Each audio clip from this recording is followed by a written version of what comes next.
Merci beaucoup d'abord de m'avoir invité pour donner ce séminaire. C'est toujours un plaisir de revenir au Collège de France. C'est un endroit charmant. Donc aujourd'hui, je vais vous parler de comment une bactérie qui s'appelle Brucella, ça n'a rien à voir avec Bruxelles, hein, Brucella, ça vient d'un militaire anglais qui était à Malte et qui s'appelait Monsieur Bruce, et qui a découvert pour la première fois cette bactérie qui s'appelle Brucella. Et donc Brucella, c'est l'agent de la brucellose, qu'on appelle aussi fièvre ondulante ou fièvre de Malte. Donc vous voyez bien la relation entre l'anglais, qui était capitaine, qui a découvert la bactérie, quand il est rentré, on l'a fait lord. Donc maintenant, il y a très peu de scientifiques qu'on en oublie lorsqu'ils retournent dans leur pays, mais bon, à cette époque-là, ça marchait comme ça. Et donc, ce qu'on va voir aujourd'hui, c'est quelques éléments sur la pathologie, puis ensuite, je décrirai quelques facteurs de virulence qui sont utiles à la bactérie pour se répliquer. Et en fait, ces facteurs de virulence, ils ont toujours à voir avec le système immunitaire. C'est bizarre chez Brucella, mais c'est comme ça. La plupart des facteurs de virulence qui ont été découverts ont à voir avec un contrôle du système immunitaire. Et donc, puisqu'ils contrôlent le système immunitaire, est-ce qu'on ne peut pas les utiliser nous-mêmes pour nos fins physiopathologiques? Donc, c'est la troisième partie du volet de ce séminaire. Donc, Brucella ou la brucellose, je vais prendre le pointeur ici.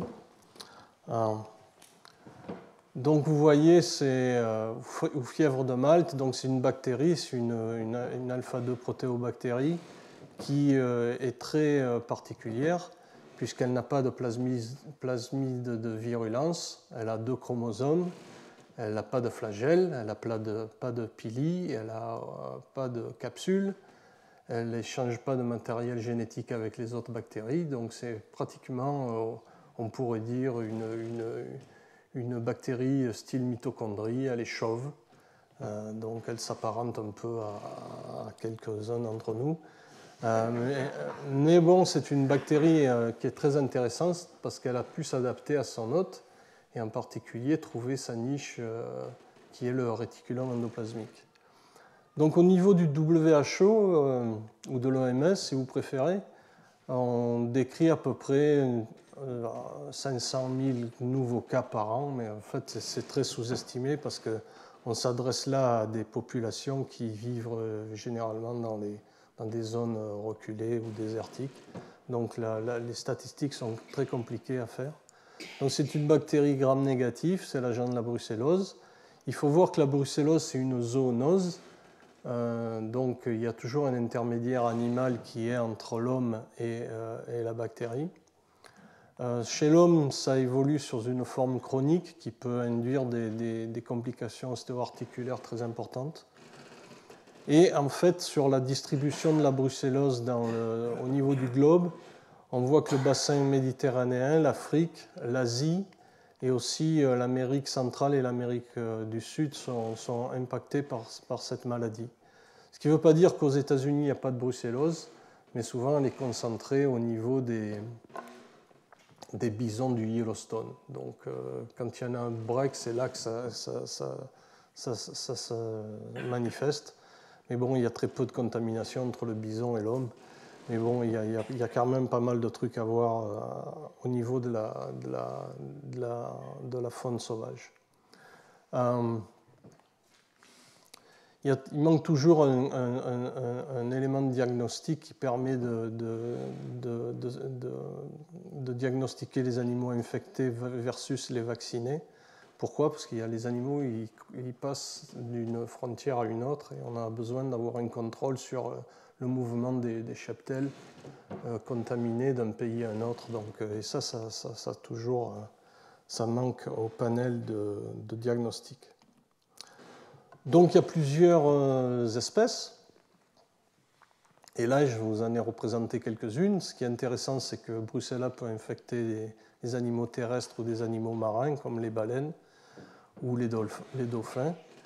Et au niveau terrestre, eh bien, l'homme peut être infecté. Et les trois espèces majeures de bruxelles qui sont capables d'infecter l'homme, ce sont ces trois-là, Brucella melitensis, abortus et suisse. Donc les autres primaires, c'est pour melitensis les ovins, pour abortus les bovins et pour suisse les porcs. Et donc, juste pour vous donner un élément de contamination, entre 1 et 10 bactéries suffisent en ce qui concerne melitensis pour contaminer les humains. Abortus, c'est à peu près 1000 bactéries et suisse, c'est 100 bactéries. Donc Brucella melitensis, c'est vraiment l'élément le plus drastique pour notre contamination. C'est du niveau de Mycobacterium tuberculosis. Donc là, vous avez une des complications articulaires avec ici les bactéries qui se reproduisent dans les disques de la colonne vertébrale à des taux très élevés, à 10 puissance 11, 10 puissance 12 bactéries dans le disque intervertébral. Donc ça, je l'ai dit, il y a une autre souche ici qui est Brucella canis, qui est spécifique des chiens, qui peut éventuellement contaminer l'homme. Et donc aux États-Unis, il y a aussi un problème avec Brucella canis chez le chien et ils se font tout du sang d'encre parce que peut-être ça va contaminer les humains. Mais bon, c'est quand même très, très minoritaire. En ce qui concerne les marins, on ne sait pas comment la Brucella atterrit chez la baleine ou chez le dauphin. Apparemment, le vecteur dans ce cas-là serait un ver marin qui est susceptible à la multiplication des bruxelles. Et bon, l'autre question, c'est de savoir comment Bruxelles va infecter un ver marin. Donc là, on ne connaît absolument rien. Donc, comment on peut attraper la brucellose? Eh bien, là, vous avez, si vous suivez une conférence à Calcutta, ici, et que vous vous promenez dans la rue, et que vous êtes tenté par manger du fromage de chèvre au lait cru, il est très bon, mais bon, je ne vous le recommande pas, parce que là, c'est la source de multiplication de Brucella melitensis qui va donner la brucellose. Donc, généralement, c'est avec les produits laitiers qu'on attrape la brucellose. On peut l'attraper aussi lorsqu'on est scientifique. On peut être un scientifique malveillant qui a fabriqué la Brucella bombe dans les années 40-50. Okay, ou on peut être un scientifique comme moi ici dans le BSL3. Et si on ne prend pas soin de se protéger, eh bien, c'est une des routes de contamination majoritaire. Pourquoi? Parce que la Brucella peut être transmise par voie aérosol. Donc, ce qui est intéressant, c'est que chez les animaux, la brucellose se manifeste par, chez les femelles, l'avortement et chez les mâles, la stérilité. Il y a un tropisme général vers les organes de la reproduction. Chez l'homme, il n'y a pas de tropisme du tout. Et en fait, pour un médecin qui travaille en ville, s'il a un patient qui a la brucellose, il ne va jamais penser à ce que ce patient ait la brucellose. Pourquoi? Parce que vous voyez ici, au niveau des symptômes, c'est fièvre, fatigue, malaise, mal de tête, tout ça, c'est des symptômes grippaux. Et donc, en fait, la majorité des symptômes chez l'homme correspondent à des symptômes grippaux. Mais si on va un peu plus loin dans la quantité de symptômes qui sont décrits ici, on voit qu'après, on arrive à des trucs qui sont plus spécifiques, en particulier comme tout ce qui est arthrite et tout ce qui est bronchite importante et orchite. Et donc, comme je vous l'ai dit, chez l'homme, la plupart des patients ont une fièvre ondulante ici. Et vous voyez sur ce vieux enregistrement le nombre de semaines ici. Et donc vous voyez que vous commencez puis vous avez un pic à 39, puis ça descend, etc. Et tout au long de cet enregistrement, vous pouvez avoir différents symptômes qui sont décrits ici. Vous pouvez en avoir un, vous pouvez en avoir 10, vous pouvez en avoir la totalité. En ce qui concerne des symptômes qui donnent la mort, ça représente à peu près 2% des cas, ou voire 5% des cas. C'est si la bactérie va au niveau cérébral, donc ça fait une neurobrucellose, ça fait des désordres au niveau du cerveau très importants. En particulier, les gens deviennent très agressifs. Et aussi, où la bactérie peut aller au niveau du cœur, causer une endocardite, et à ce moment-là, c'est 1-2% des gens, et là, vous risquez d'y rester comme n'importe quelle endocardite infectieuse.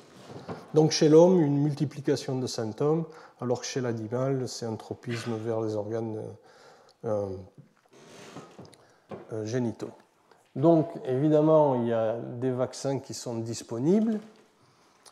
Chez l'homme, aucun vaccin, même si l'armée chinoise a de temps en temps essayé un vaccin qui est sans succès, avec 30% de contamination des soldats par le vaccin Brucella. Mais bon, disons, dans des pays, je dirais, classiques, il y a en fait 3 vaccins ici. Donc il y a REV1 qui est un vaccin très efficace chez les ovins contre Brucella melitensis. En fait, c'est un révertant de Brucella melitensis. Et ici, vous avez 2 vaccins qui s'opposent. Le premier, c'est le vaccin européen qui s'appelle S19, qui est pas cher, qui coûte 0,1 $ la dose, et une vaccination suffit. C'est uniquement chez les bovins. Et là, vous avez un autre vaccin pour bovins, qui est le vaccin américain, qui s'appelle RB51, qui n'est pas protecteur du tout, et qui vaut à peu près 1 $ la dose, et il faut faire 3 injections. Et pourquoi celui-là est vendu dans la majorité des pays? C'est parce que celui-là, on peut faire un test d'IVA et différencier le vaccin de la souche pathogène. Donc, il y a actuellement une lutte d'influence sur les pays. Pourquoi? Parce que décider de la vaccination contre la brucellose au niveau du cheptel, ça se prend au niveau étatique. Et donc, c'est le gouvernement qui décide, on va vacciner avec S19 ou on va vacciner avec RB51. Et en fonction des affinités entre Europe et États-Unis, on peut imaginer qu'il y a des pays qui choisissent l'un ou l'autre vaccin.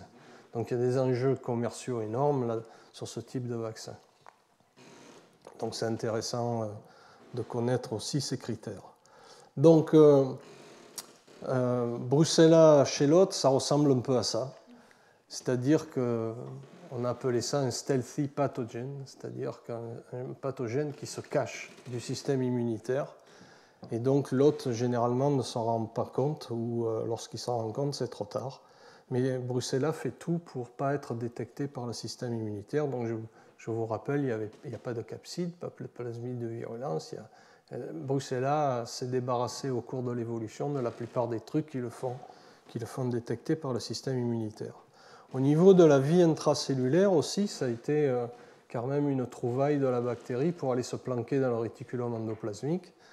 Donc vous avez ici l'entrée, ici un macrophage, l'entrée, la bactérie rentre dans c'est pas une Salmonella containing vacuole, mais c'est une Brucella containing vacuole, qui est ici, donc dans un compartiment membranaire. Elle va suivre le trajet qui correspond aux endosomes précoces, aux endosomes tardifs, puis arrivé à un moment, elle va choisir sa destinée. Soit elle reste trop longtemps dans ce type de vacuole et elle se fait tuer par les lysosomes, soit elle rejoint le réticulum endoplasmique. Et dans le réticulum endoplasmique, c'est comme Legionella, la bactérie va se répliquer, mais très fortement. C'est-à-dire loin des détections du système phagocytaire. Donc ensuite, qu'est-ce qui se passe? Au bout d'un moment, la bactérie va changer de son système d'expression génique. Et jusqu'à présent, elle jouait pour conserver sa cellule hôte en bonne forme, c'est-à-dire inhiber tous les mécanismes d'apoptose. Tout d'un coup, elle va décider de changer de registre, de tuer la cellule infectée, de rejoindre les vacuoles d'autophagie qui vont être relarguées à l'extérieur de la cellule qui est en train de mourir.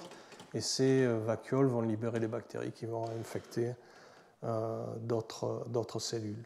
Donc au niveau des cellules, pratiquement toutes les cellules peuvent être infectées par Brucella. Ça, c'est vrai in vitro. Par contre, in vivo, il y a des cellules préférentielles. Donc il y a les macrophages, 2, les cellules dendritiques, et 3, les cellules B, les lymphocytes B. Il y a les cellules endothéliales aussi chez l'homme qui sont très susceptibles à Brucella, donc c'est pour ça qu'on atteint des pathologies de type endocardite. Donc la cellule qui nous a intéressé, c'est le macrophage, mais parce qu'on avait commencé là-dessus, mais après on s'est vu que les facteurs de virulence ont à voir avec le système immunitaire, on s'est intéressé à la cellule dendritique. Donc vous savez, c'est la sentinelle de l'immunité qui patrouille à la périphérie et qui va, pour faire un modèle simple, aller dans les ganglions pour générer une immunité adaptative. Donc où va la bactérie? Donc, que ce soit dans les macrophages, les cellules endothéliales, épithéliales, ce que vous voulez, la bactérie va toujours dans le réticulum endoplasmique. Donc, elle a généré des outils pour y aller, donc je ne vais pas rentrer dans les détails, en particulier des protéines sécrétées de type RICA qui vont favoriser l'entrée de la bactérie dans le système endoplasmique. Donc ici, vous avez les bactéries en vert. Ici c'est une cellule dendritique dérivée de moelle osseuse de souris. Et donc, vous avez la bactérie qui est ici dans le réticulum endoplasmique, qui est marquée par un récepteur KDEL. Vous pouvez faire aussi un marquage immunocytochimique avec de l'or colloïdal qui détecte la calnexine, qui est un marqueur du réticulum endoplasmique. Donc, vous voyez les particules d'or qui sont sur la membrane, ou utiliser un marqueur chromogénique ici, qui est délivré dans la vacuole qui contient la bactérie, ou faire de la microscopie électronique classique, où vous voyez ici les ribosomes qui sont parfaitement alignés sur la membrane de la vacuole qui contient Brucella. Donc, ce qui est intéressant dans les cellules dendritiques, c'est que lorsqu'elles sont activées, elles changent de morphologie. Et en particulier, lorsqu'elles arrivent à leur destination, soit dans les ganglions, soit ailleurs, elles expriment des structures particulières qu'on appelle des dendrites. C'est pour ça qu'on les appelle des cellules dendritiques. Donc ici, vous avez une comparaison entre salmonelle et brucelle. Donc salmonelle ici est en vert. Là, ça devient bleu parce qu'il y a un marquage de classe 2. Et vous voyez qu'une cellule infectée par salmonelle versus une cellule infectée par brucelle, ça n'a rien à voir. En gros, salmonelle est capable d'infecter une cellule dendritique, est capable de l'activer. Vous avez ici la présence de dendrites, alors que Brucella, elle, n'active pas la cellule dendritique, mais est capable de se répliquer de façon extensive à l'intérieur des cellules dendritiques. Au niveau des pathogènes intracellulaires, la seule autre bactérie qui est capable de se répliquer de cette façon à l'intérieur d'une cellule dendritique, c'est Francisella tularensis. OK ? Et donc là, vous avez d'autres caractéristiques de ces cellules dendritiques infectées. Ici, c'est lorsque vous mettez du LPS de coli, vous avez toutes ces dendrites ici qui sont bien identifiées. Vous voyez que Salmonella ici fait des dendrites, mais elles sont moins caractérisées que par le LPS de coli. Et ici, vous avez Brucella pratiquement qui n'active pas les cellules dendritiques. Vous pouvez le quantifier ici au niveau de l'activation. Et vous voyez ici que la Brucella wild type, ça fait à peu près 40% d'activation. Si on élimine l'appareil de sécrétion de type 4, on augmente cette activation. Si on prend des bactéries tuées, on arrive à peu près 70%. Si on mettait salmonelle, on aurait 90% ici. Donc une fois, on a fait une étude avec l'hôpital de la Timone et on a regardé toute une batterie de bactéries intracellulaires et leur pouvoir d'activer les cellules dendritiques. Donc il y a une bactérie qui est capable d'activer encore plus que le LPS de coli, qui s'appelle Orientia tutsugamushi. Et donc c'est le champion du monde d'activation des cellules dendritiques. Et il y a une bactérie qui est équivalente du PBS, qui ne fait absolument rien, c'est-à-dire qui est à ce niveau-là, là, 20% in vitro, et qui est Trophinema whipplei, qui est responsable de la maladie de Whipple. Donc chaque bactérie intracellulaire a fait de sa cellule dendritique son cheval de bataille pour contrôler le système immunitaire. Donc, il y a différents facteurs qui sont capables de contrôler l'activation des décès. Il y a des facteurs sécrétés par l'appareil de sécrétion de type 4 ici. En particulier, il y a deux protéines qui s'appellent BTPA et BTPB. Il y a une mannosyltransférase qui est capable de brancher du mannose et 4 autres sucres au niveau du corps oligosaccharide du LPS de Brucella. Il y a l'appareil de sécrétion de type 4 et il y a une autre structure qu'on appelle le glucane cyclique qui est sécrété dans le périplasme de la bactérie à une concentration de 10 millimolaires, mais qui éventuellement est sécrété à l'extérieur de la bactérie et qui est capable de contrôler le système immunitaire. Donc on va voir deux éléments qui sont inhibiteurs, c'est-à-dire la mannosyltransférase et ces deux protéines sécrétées, et un élément activateur qui est le glucane cyclique. Et donc on va voir de quelle application on peut faire de ces types de protéines, ou de sucre, ou de glycolipides, en application et en translationnel, si on peut le faire. Donc BTPA, BTP2, BTPB, rapidement, si vous faites la comparaison du monde eucaryote et du monde procaryote en ce qui concerne les protéines TLR, TIR pour TLR Induced Replicative Element. Donc ce que vous avez ici, c'est BTPA, c'est l'homologie entre BTPA, TLR2, TLR4, c'est les domaines cytoplasmiques et d'autres adaptateurs, et la même chose pour BTPB. Donc ça, on avait été les premiers à trouver ça avec un autre groupe qui a fait la même chose chez l'homme. Et BTPB, on l'a trouvé quelques années après. Qu'est-ce que font ces deux protéines? Elles contrôlent le signaling des TLR, mais pas de façon équivalente. Donc ça, c'est un système reporter qui contient de la luciférase, donc vous mesurez l'activité luciférase lorsque vous mettez un agoniste. L'avantage, lorsque vous prenez ce type de cellule, c'est qu'elle n'exprime aucun TLR, donc vous transfectez un TLR donné, plus la protéine bactérienne, et vous regardez si la protéine bactérienne est capable d'inhiber le signal d'activation de la cellule. Donc, par exemple, si vous prenez TLR2, vous voyez que BTPA et BTPB sont capables d'inhiber le signaling TLR2. Si vous faites la même chose avec TLR4, c'est la même chose. Par contre, si vous faites TLR9, il n'y a que BTPB qui est capable d'inhiber la signalisation par TLR9, alors que BTPA n'est pas capable de le faire. Ça veut dire que ces protéines interagissent avec différentes autres protéines de signalisation, soit directement le premier adaptateur qui vient sous le domaine cytoplasmique, soit des MAP kinases qui sont plus loin, donc je ne vais pas rentrer dans les détails.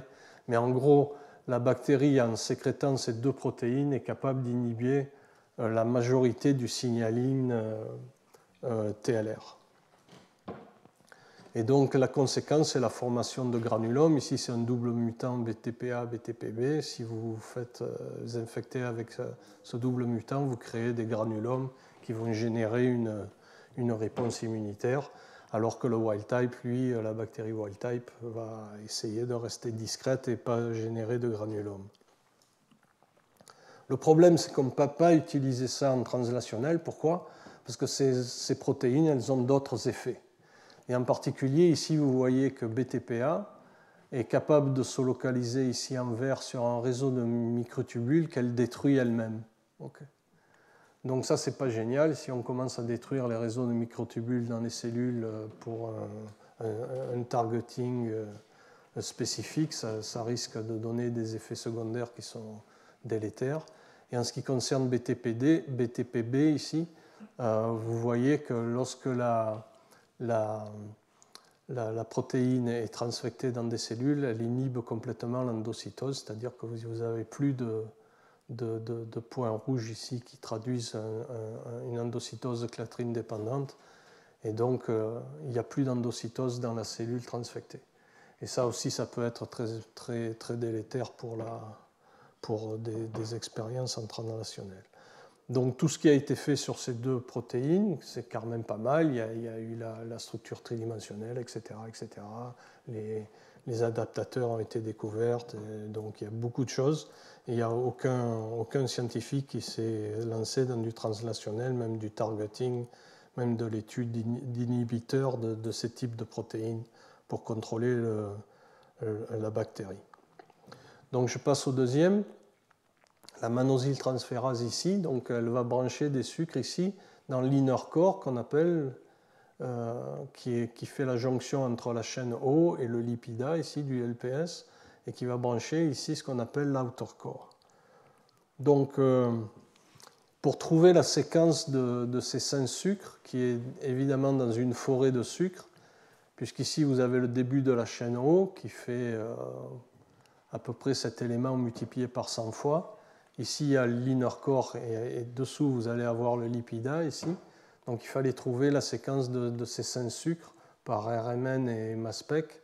Ça a pris à peu près 15 ans pour trouver ça en collaboration avec le Borstel en Allemagne. Mais bref, on y est arrivé. Et donc ce que fait là, cette manosyltransférase, ici il y a une manose, elle va chercher ce bloc de 5 sucres et vient le brancher en bloc sur l'inner core qui est ici au niveau du LPS. Donc la conséquence, c'est lorsque vous avez le mutant, c'est que vous avez plus ce start outer core qui est ici localisé. Ce qui est intéressant, c'est que lorsqu'on étudie le mutant, eh bien, il y a un effet drastique qui se fait au niveau du système immunitaire, c'est-à-dire que le mutant ici n'est plus capable de contrôler la reconnaissance par TLR4, et immédiatement ce que vous allez avoir, ici c'est le mutant, delta WATC ici, c'est une forte sécrétion de cytokines pro-inflammatoires, donc la cellule dendritique va s'activer, elle va sécréter des cytokines pro-inflammatoires et engendrer une forte immunité contre la bactérie. Ce qui veut dire aussi, c'est que cet élément ici, il est important, il a été dessiné par la bactérie au cours de l'évolution pour aller bloquer la reconnaissance du lipida plus de l'inner core par le TLR4. Et donc vous voyez ici que l'effet est très important. Ici vous avez l'effet du LPS de coli, qui est pour les immunologistes, c'est le standard d'activation de la cellule dendritique. Okay, eh bien, vous prenez le LPS de Brucella purifié à partir du mutant, vous avez le même niveau d'activation. Donc c'est très important ces 4 sucres qui vont bloquer la reconnaissance par TLR4 pour la bactérie. Donc on s'est dit, ok, on prend le mutant. S'il est capable de générer une forte immunité, ça peut être intéressant au niveau vaccin. Pourquoi ? Parce qu'ensuite la bactérie pourra être éliminée. Par contre, on sait que la plupart des vaccins dont je vous ai montré les petits flacons, ils ont un gros défaut, c'est qu'ils sont persistants. À part le vaccin américain qui n'est pas protecteur, mais il n'est pas persistant, donc il ne sert pratiquement à rien. Mais le vaccin européen, S19, il est protecteur, mais il est persistant. Qu'est-ce que ça veut dire persistant ? C'est que les animaux vaccinés vont excrère le vaccin dans les fesses, et donc les paysans à côté ne sont pas très contents généralement parce qu'ils sont capables de rattraper une brucellose derrière. On parle de vaccins qui ne sont pas expérimentaux, c'est des vaccins qui sont vendus dans le monde entier. Donc on s'est dit, est-ce qu'on peut faire une double mutation ? La première, générer une forte immunité, et la deuxième, inhiber la persistance. Donc on a fait un criblage génétique de pratiquement tous les gènes du métabolisme de Brucella pour sélectionner des mutants qui poussaient sur plaque de Petri, boîte de Petri, mais qui ne poussaient pas intracellulairement. Et on en a sélectionné que 3 ou 4, et l'un d'entre eux, c'est une kinase ici qui s'appelle PPDK. Et donc on s'est dit, si on fait la double mutation, peut-être on va avoir un vaccin qui est protecteur et qui n'est pas persistant. Et donc vous avez le résultat ici, ça c'est le vaccin européen. Qu'est-ce qui se passe ici ? Ici vous avez le challenge qui est la souche wild type, donc en comparaison avec le sans vaccination, vous avez un abattement de 5 logs qui est énorme. Et donc, par contre, à 2 semaines ou à 6 semaines, qu'est-ce qui se passe ? C'est que votre vaccin ici persiste. Okay ? Donc, si vous faites la simple mutation, vous avez le même niveau de protection, mais vous avez gardé aussi la persistance Par contre, si vous faites le double mutant, vous avez une très bonne protection, surtout à 6 semaines, mais par contre, vous avez votre double mutant qui ne persiste pas. Okay. Donc ça, c'est intéressant. Pourquoi? Parce qu'on peut aller vers du translationnel au niveau vétérinaire. Et donc avant, il faut quand même faire une étude chez le mouton. Et donc c'est ce qu'on a fait. On a fait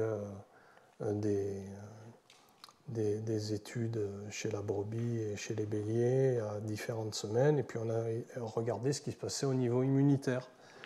Et donc vous voyez, tout à l'heure on a parlé de réponse interféron gamma. L'interféron gamma, c'est la cytokine qui contrôle le mieux la réplication de Brucella dans les cellules infectées. Donc qu'est-ce qui se passe? Ici, on a fait le background avec REV1, avec le vaccin qui est protecteur. Et donc on a associé cette mutation et la double mutation. On voit qu'avec la simple mutation, on a un boost d'interféron gamma à une semaine post-vaccination et ensuite l'interféron gamma disparaît. Par contre, la double mutation, on a un délai sur la production d'interféron gamma, mais cette production est maintenue au cours du temps. Et tout ça, c'est dû au fait qu'en phase contraire, on a une diminution de sécrétion d'IL-10. Donc on a un effet combiné de sécrétion d'interféron gamma qui est retardée mais qui est maintenue et une faible sécrétion d'IL-10 qui est connue pour favoriser la réplication bactérienne. Donc je suis sûr que vous pourriez me demander mais pourquoi lorsqu'on mute cette kinase, et effectivement on joue tant sur le système immunitaire. Donc là je n'ai pas la réponse au niveau mécanistique, c'est pour le moment impossible de répondre. Mais en tout cas, on voit que chaque fois qu'il y a une double mutation, on a perte d'IL-10 dans différents backgrounds de souches. Et on a ce type de réponse interféron gamma. Donc ça sera pour une prochaine fois peut-être. Au niveau sérologie, c'est la même chose. Ici, vous avez la simple mutation. Là, vous avez le vaccin qui est utilisé pour les ovins. Et ici, vous avez la double mutation. Vous voyez qu'au niveau sérologique, au bout de 12 semaines post-vaccination, vous détectez pratiquement plus d'anticorps dirigés contre le LPS qui est utilisé en diagnostic au niveau de la brucellose.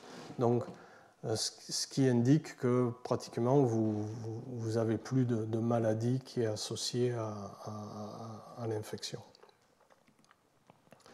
Et donc au niveau des organes, c'est la même chose. Donc au niveau nécrologique, vous prélevez tous ces organes, puis vous quantifiez les bactéries ou les colonies par organe. Et évidemment, lorsque ça persiste, vous avez des organes qui restent infectés même par le vaccin. Et puis ensuite, ça c'est la simple mutation. Vous avez toutefois une diminution de l'incidence. Et à la double mutation, vous n'avez pratiquement plus rien. Lorsque ça c'est par exemple c'est une colonie détectée dans l'utérus d'un seul animal. Donc c'est pratiquement du background.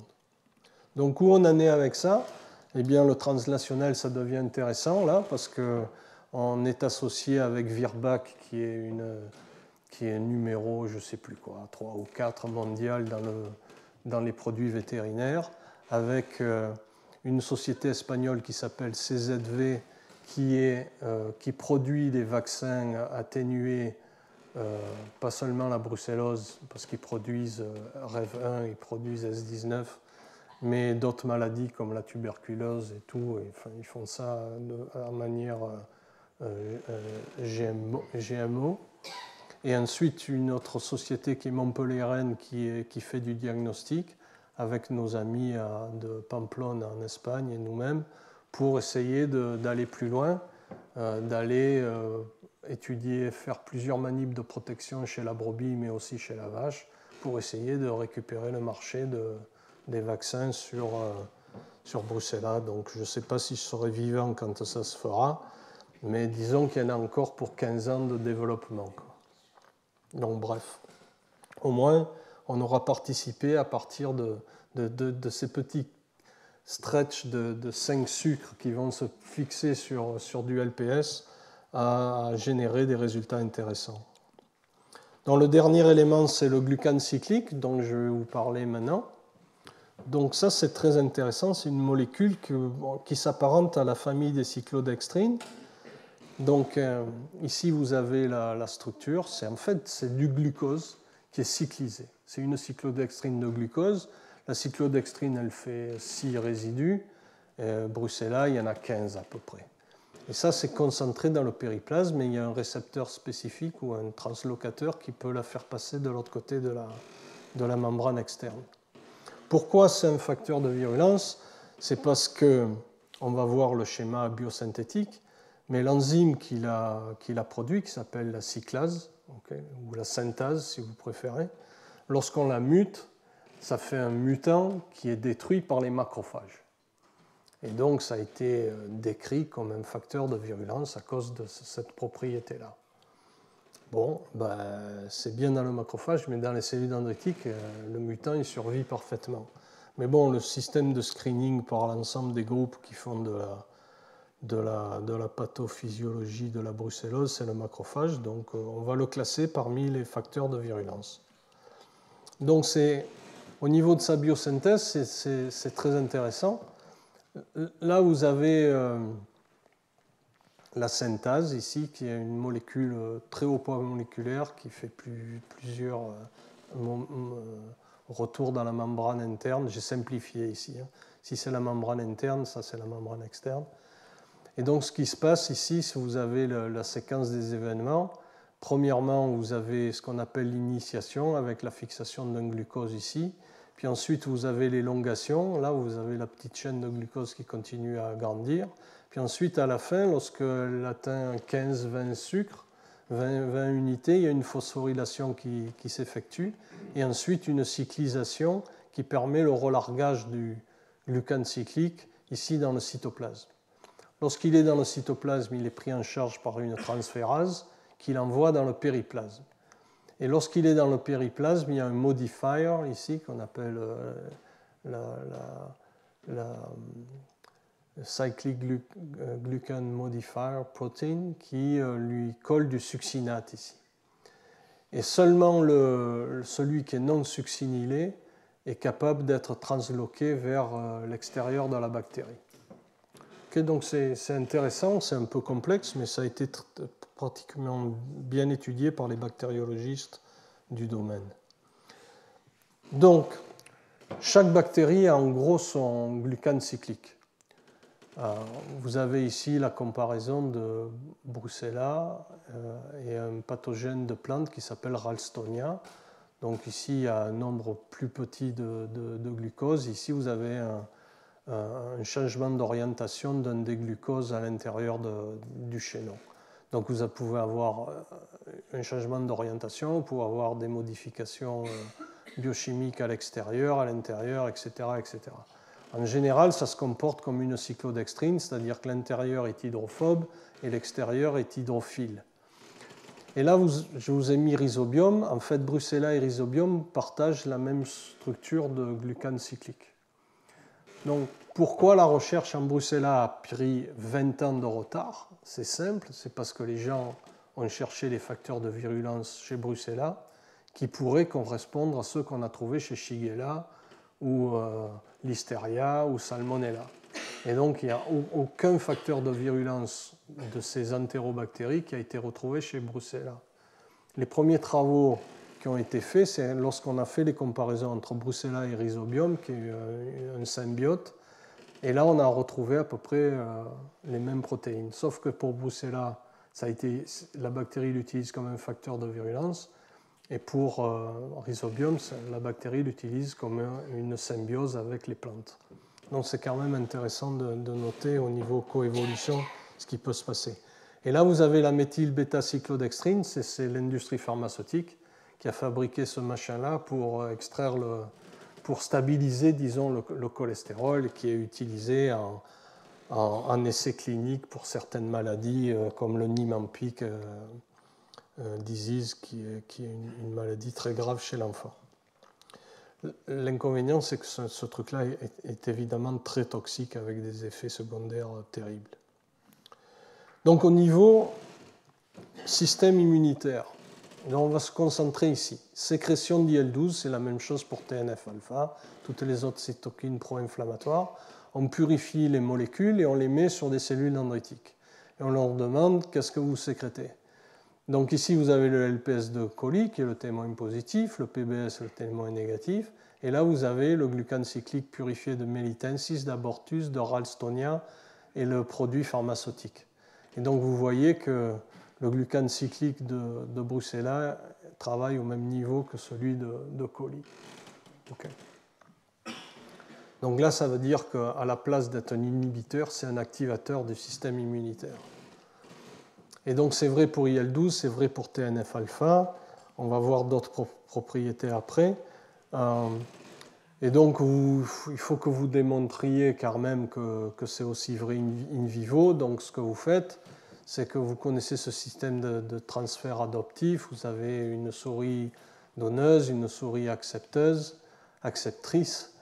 Et ensuite, vous prenez les cellules de cette souris qui vont être transférées dans l'autre souris, et ensuite vous pouvez analyser sa prolifération, l'activation des cellules.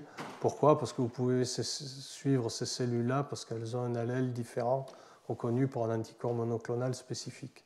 Et donc l'avantage, c'est que lorsque vous pouvez faire ça, vous pouvez le faire en présence d'autres systèmes de stimulation. Vous pouvez analyser la production de cytokines des cellules transférées en présence ou en absence de l'activateur ou de l'inhibiteur donné. Et donc là, vous avez le résultat pour faire vite. Ici, vous avez 3 jours et 6 jours. Bon, à 3 jours, c'est intéressant. Vous avez 2 marqueurs ici. Vous avez un marqueur d'activation qui est CD25, un marqueur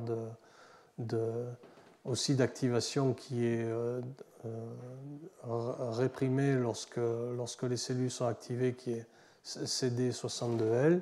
Donc lorsque vous avez une bonne activation des cellules dendritiques, vous avez ça qui monte et ça qui descend. Okay? Donc là, ce qui est intéressant, c'est lorsqu'on met le glucane cyclique, lorsqu'on met du poly-IC ou du MPLA, on voit que le glucane cyclique, c'est un activateur puissant des cellules dendritiques in vivo. Donc ça, c'est 3 jours, ça, c'est 6 jours. Et donc, la conclusion de tout ça, c'est que cette molécule, elle se comporte comme un super adjuvant. Donc, ça, c'est la souris, c'est bien beau, c'est vrai in vitro, c'est vrai in vivo, mais bon, chez l'homme, c'est différent. Il y a différents sous-types de cellules dendritiques. Donc, ceux qui sont intéressés, des fois, on fait des soirées au CIML, et là, c'est un truc punk. Donc j'en ai profité pour illustrer ça au niveau des cellules dendritiques humaines. Et donc, lorsqu'on fait la même chose dans les cellules dendritiques humaines, on voit qu'il y a des cellules dendritiques qui sont purifiées à partir du sang, qu'on appelle MDC, les myéloïdes, qui sont très fortement activées. Les plasmacytoïdes ne sont pas activés. Pourquoi? Parce qu'elles n'expriment pas les bons récepteurs, on verra ça à la fin. Si on prend des IL4DC, interférons alpha-DC qui sont utilisés en thérapie, c'est aussi un bon activateur. Pareil pour les cellules de la peau. Donc en général, c'est un bon activateur des cellules dendritiques. Donc là, vous avez les réponses transcriptomiques dans les IL4DC. Donc là, vous avez 4 individus et vous mesurez la réponse à différents stimuli. Donc ici, vous avez un anti-CD40, par exemple, et différents anticorps qui vont reconnaître différents récepteurs à la surface des cellules dendritiques humaines. Là, vous avez les LPS de coli. Et vous voyez que le glucane cyclique ici induit une énorme réponse transcriptomique sur ces individus, ce n'est pas des patients. Hein. Et donc là, vous voyez que chacun d'entre nous répond différemment à différents stimuli au niveau de ces cellules dendritiques. Mais lorsqu'on fait la moyenne, c'est évident que cette molécule est très importante pour être détectée et stimuler le système immunitaire. Donc, si on demande en comparaison avec du LPS, quel est le pathway qui est le plus mis en exergue, c'est la maturation des cellules dendritiques ici. Okay. Et donc là, vous pouvez tracer le network qui correspond à cette activation spécifique-là. Et vous voyez que de façon très intéressante, il y a des cytokines pro-inflammatoires qui sont ici, il y a des molécules de co-stimulation qui sont par là, il y a un FKB qui est le centre de l'activation par ce glucane cyclique, mais il y a aussi des molécules qui sont anti-inflammatoires, comme TNF-AIP6 ici, qui est mise en évidence, et d'autres molécules anti-inflammatoires. En fait, ce qui se passe, c'est que lorsque cette molécule est mise en contact avec le tissu ou avec les cellules dendritiques ou les cellules myéloïdes, ce qui se passe, c'est qu'il y a un signaling pro-inflammatoire qui se met en place, mais très vite, ce signaling pro-inflammatoire est contrebalancé par un signaling anti-inflammatoire. Et la conséquence de ça, c'est qu'au niveau activation générale, cette molécule est intéressante parce qu'elle stimule le système immunitaire, mais elle n'est pas toxique parce qu'elle ne va pas induire une inflammation énorme. Et d'un autre côté, au niveau cellulaire, lorsqu'on l'injecte au niveau de la peau, par exemple, il va y avoir une petite arrivée de neutrophils qui va ensuite disparaître, et il va y avoir une arrivée massive de monocytes, de macrophages et de cellules myéloïdes qui vont générer une bonne réponse immunitaire. Donc au niveau chez l'homme, activation, donc ici vous avez l'expression des molécules de costimulation, la sécrétion de cytokines pro-inflammatoires, c'est comme la souris, très forte expression, aussi forte que le LPS de coli. Ça induit la prolifération des CD4 et des CD8 et ça favorise la cross-présentation. Donc ça c'est intéressant, mais au niveau maladie, est-ce qu'on pourrait l'utiliser en tant qu'adjuvant en combinaison avec des vaccins? Donc là, c'est des manips qui ont été faites à Dallas, chez Jacques Bancheron, lorsque j'étais là-bas. Et donc, il se sert de ce type de molécule qui est en fait un anticorps humanisé, de souris qui est humanisé ici par des chaînes d'IgG4 et qui ici, au niveau des parties variables, reconnaît différents récepteurs à la surface des cellules dendritiques humaines. Et sur cet anticorps, on peut, c'est pour ça que ça s'appelle un vaccin, on peut fixer des protéines de pathogènes. Et ici, vous avez différentes protéines de Mycobacterium tuberculosis qui ont été greffées sur cet anticorps humanisé. Et donc l'idée, c'est de prendre des cellules dendritiques d'individus normaux, de les stimuler ou de les vacciner avec ça, de les mettre en contact avec des lymphocytes T de patients et de voir si ces lymphocytes T de patients répondent à la vaccination.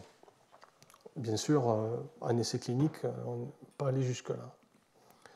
Donc on peut faire des protéines de HCV ici, pour lesquelles on connaît que cette maladie induit des lymphocytes qui sont complètement énergisés, qui ne vont pas sécréter d'interféron gamma pour contrôler les cellules infectées. Et on peut cibler différents récepteurs ou avoir une IG control en présence de PBS, de poly-IC qui est un essai clinique ou de glucane cyclique et de mesurer la production d'interféron gamma par les cellules de patients. Et on voit que lorsqu'on cible avec un anti-CD40 et le glucane cyclique de Brucella, on a un bon pourcentage de cellules qui sécrètent de l'interféron gamma. On peut trier ces cellules, les mettre en présence de cellules infectées par le virus et ces lymphocytes sont capables de tuer le virus. Donc c'est quand même un truc intéressant qui peut être utilisé en translationnel. La même chose pour Mycobacterium tuberculosis, où là on a pris des cellules T de tuberculeux aigus. Et donc on voit que là, dans ce cas-là, on peut cibler 2 récepteurs et on a une bonne réponse ici, interféron gamma par les cellules de patients. Donc ça, c'est pour vous dire qu'on est parti d'une molécule facteur de virulence et aussi, dans ce cas-là, on peut utiliser ses propriétés pour aller plus loin. Donc quel est le modèle qui est suggéré? En fait, au niveau de la membrane, ça pourrait se passer de cette façon. Donc là, vous avez le disque. Et le disque, il va reconnaître un récepteur ici. Et ensuite, il va générer un empilement qui va former un espace hydrophobe à l'intérieur de l'empilement, qui va modifier complètement la physiologie de la membrane plasmique, en particulier en recrutant du cholestérol qui pourra être intégré à l'intérieur de ce tube.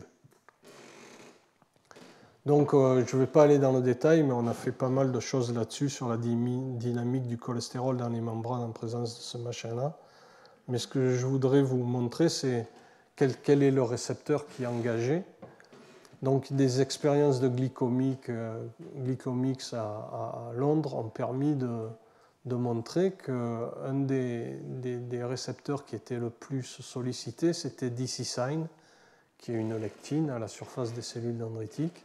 On voit ici que le glucane cyclique est bien reconnu par D-cysine, alors que le linéaire ici, lui, est reconnu, ça on le sait déjà depuis les manips de Caetano Reyes-Souza à Londres, par Dectine 1.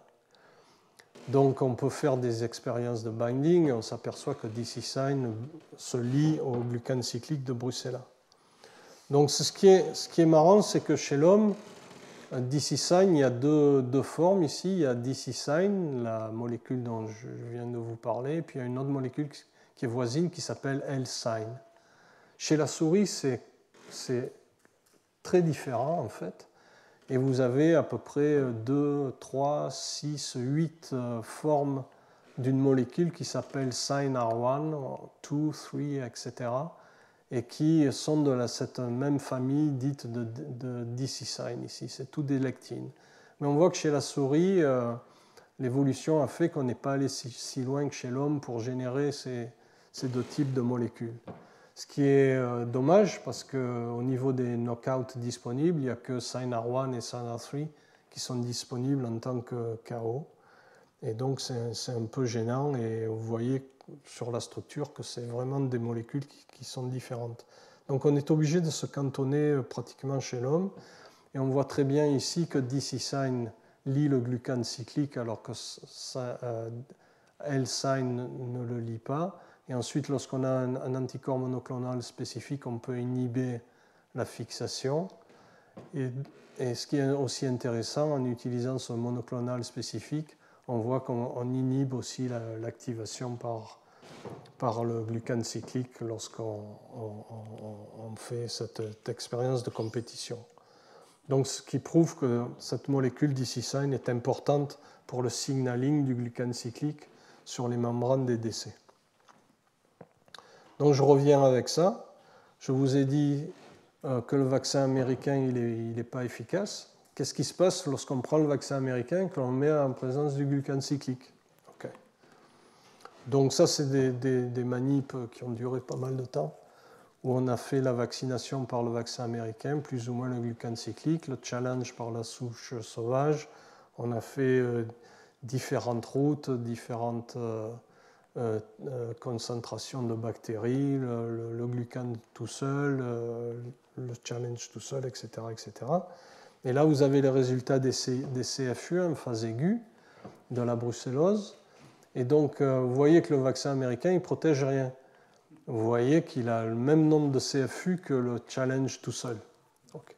Par contre, si on le met avec le glucane cyclique, on voit qu'on descend 2 log ici. Mais le glucane cyclique, il est aussi protecteur par lui-même. Et